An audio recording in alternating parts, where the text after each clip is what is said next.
So the next topic is electrical stimulation. तो अब stimulation मतलब क्या होता है? बेसिकली आप ब्रेन के किसी भी पार्ट को एक्टिव करा रहे हो, ठीक है, आर्टिफिशियल सेंस में आप उसको स्टिमुलेट करा रहे हो। तो इलेक्ट्रिकली जब आप अपने ब्रेन को स्टिमुलेट कराते हो, the brain can be stimulated electrically, ताकि हम उसकी हेल्प से इंफॉर्मेशन निकाल पाए कि आपका जो ब्रेन है उसका न्यूरल सिस्टम बेसिकली कैसे वर्क कर रहा है। इस चीज को जानने के लिए हम क्या करते हैं, electrically by the artificial means हम ब्रेन को स्टिमुलेट करेंगे, एक्टिव करेंगे, उसको एक्टिवेट करेंगे, ठीक है।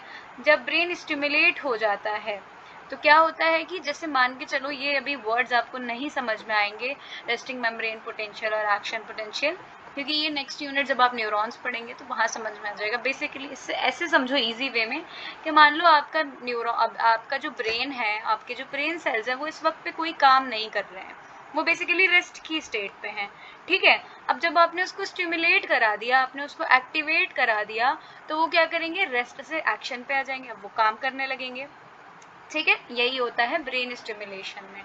सो इससे क्या होगा, जब आपका ब्रेन एक्टिव हो जाएगा, जब आपके ब्रेन सेल्स एक्टिव हो जाएंगे, उससे क्या होगा कि ब्रेन काम कर रहा है तो हमारे बिहेवियर में चेंज आएगा, है ना। जिस तरीके से हमारा ब्रेन फंक्शन करेगा उसी हिसाब से हमारा बिहेवियर भी चेंज होगा, करेक्ट।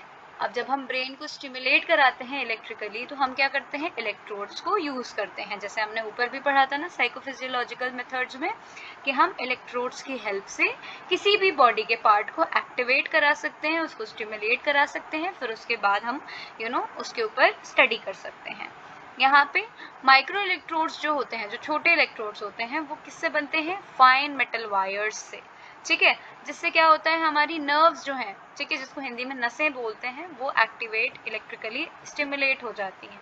और जो मैक्रो इलेक्ट्रोड्स हैं, जो बड़े इलेक्ट्रोड्स हैं, वो किसके बनते हैं, स्टील वायर्स के, ठीक है। इसको या तो फिर स्कैल्प के ऊपर रखा जाएगा, या जो ब्रेन के जो ट्रैक्ट्स होते हैं, ट्रैक्ट्स क्या होते हैं ये भी नेक्स्ट यूनिट में मैं समझाऊंगी। ट्रैक्ट्स बेसिकली क्या होते हैं, जब बहुत सारे न्यूरॉन्स एक जगह पे इकट्ठा हो जाते हैं तो उस न्यूरॉन के बंडल्स को हम कहते हैं ट्रैक्ट्स, ठीक है। या तो हमको ट्रैक्ट की फंक्शनिंग को स्टडी करना है, या डायरेक्टली हम स्कैल्प पे भी मैक्रो इलेक्ट्रोड्स को रख सकते हैं, ठीक है। So the electrical recording can be made over a long period of time, ठीक है। बहुत लंबे समय तक भी ये जो रिकॉर्डिंग है वो चलती है। जैसे आपने कभी देखा होगा कि कोई भी एनिमल है, उसको कोई इंजरी हो गई,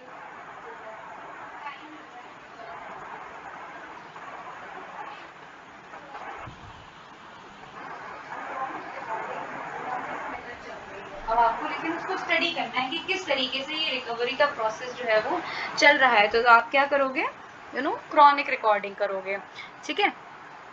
फिर क्या होता है, अब आपके जो साइंटिस्ट हैं, अब उन्हें किसी एक नर्व पाथवे को पढ़ना है, कि जैसे कि कहाँ से इंफॉर्मेशन आ रही है, कहाँ इंफॉर्मेशन जा रही है, इस तरीके से उनको अगर स्टडी करना है तब भी हम इलेक्ट्रिकल स्टिमुलेशन को यूज करते हैं, ठीक है। यहाँ हम लोग किन किन मशीन्स के थ्रू इसको स्टिमुलेट करते हैं या कैसे रिकॉर्ड करते हैं, बेसिकली उसको, वो है आपका ऑस्किलोस्कोप और एक राइटिंग ऑस्किलोस्कोप, ठीक है।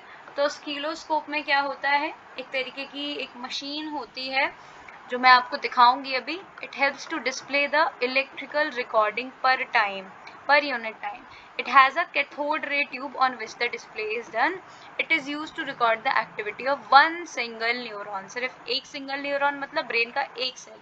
अब ये इसकी एक्टिविटी को रिकॉर्ड करता है ऑस्किलोस्कोप, ठीक है। जब कोई एक्शन होता है, जब आपका न्यूरॉन मान लो रेस्ट पे था, एक्शन पोटेंशियल पे आ गया, कोई एक्शन डिटेक्ट हुआ, तो क्या होता है, एम्पलीफाई होता है, कुछ आवाज आती है जो कि रिसर्चर जो है वो आसानी से सुन लेता है, ठीक है। मैं आपको दिखाती हूँ कि ऑस्किलोस्कोप होता क्या है।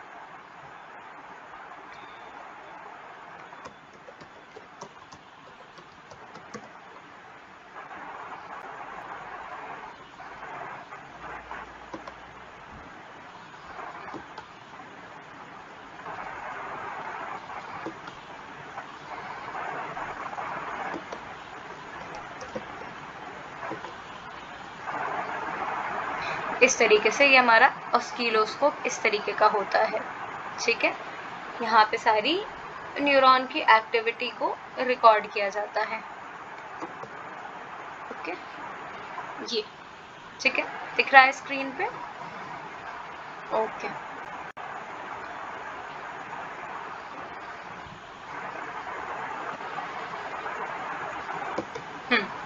Then next is ink writing oscilloscope.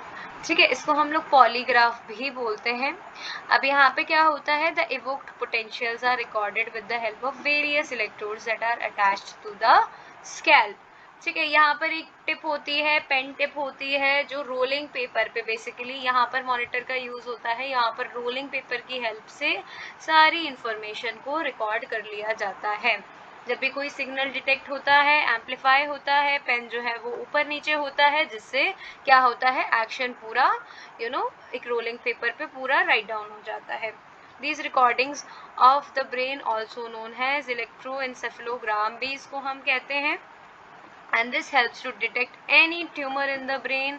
कोई ट्यूमर है आपके ब्रेन में, या आपकी एपिलेप्सी है, या आपका जो स्लीप और अराउजल का पैटर्न है, हमें उसके बारे में पढ़ना है। Modern technique uses computer to record the information and display it on screen. ठीक है, फिर नेक्स्ट आपका क्या है, कंप्यूटर। कंप्यूटर अब आपको पता है सब कुछ कंप्यूटराइज्ड हो गया है। तो यहाँ कंप्यूटर क्या करेगा, आपकी जो भी इंफॉर्मेशन है, जो भी इलेक्ट्रिकल सिग्नल्स हैं, उसकी रिकॉर्डिंग को डिस्प्ले करेगा, स्टोर करेगा, एनालाइज करेगा।